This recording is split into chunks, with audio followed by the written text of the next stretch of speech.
So what do you want for Christmas? A much asked question at this time of year. Christmas lists are eagerly made and distributed across groups of family and friends. Letters written by children proclaiming that they've been extra good and so therefore please could they have ... for Christmas. Online shopping links are red hot as we scramble to secure a purchase of the most desired items from the lists, anticipating the joy of knowing that we are giving something that is really wanted. I don't know if it's just me, but the preparations and planning seem to have begun extra early this year. Maybe it's because of the uncertainty post-Brexit around will we be able to actually get what is wanted, or the fact that we are slowly getting back to some sort of normal after the lockdown restrictions imposed on us last year, so it needs to be extra special this year. Maybe it's because we are really needing to focus on something to look forward to after the turbulence and for some, the darkness of the past season, or for those that just doing everyday, daily life is a challenge right now.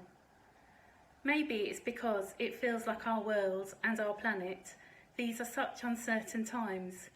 Issues of climate change, of war, injustice, of inequality, of fear, and man's inhumanity to man. I used to work in a local Church of England preschool, and I recall the preparations for the Christmas nativity play would be well underway a long time before the season of Advent. There were songs to rehearse and costumes to be made. We would decide who would be shepherds, angels and kings, and of course Mary and Joseph. We would talk to the children about what was going to happen and how exciting it was going to be, and that mummies and daddies and carers would come to watch us. I remember one year a conversation with a little chap who must have been about 4 at the time. We shared at circle time the news of the nativity play, and afterwards I noticed he was sitting most despondent.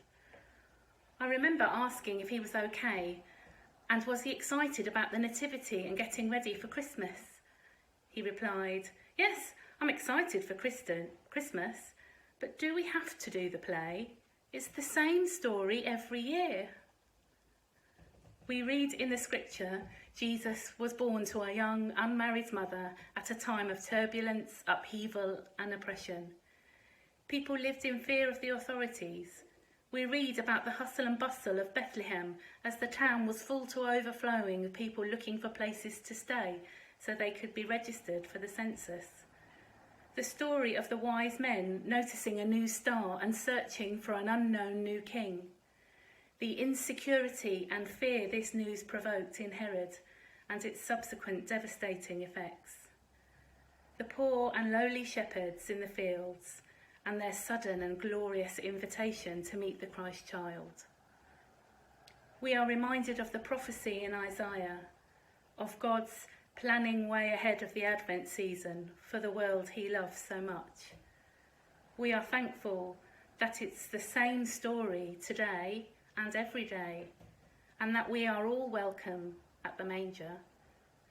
The Christmas story, the story of God's gift to the world, no matter how messy and broken the season, is still the promise of hope and the realisation that what we really want for Christmas is Jesus. Beautiful Christ, gladly we welcome thee, beautiful Christ. Happy Christmas.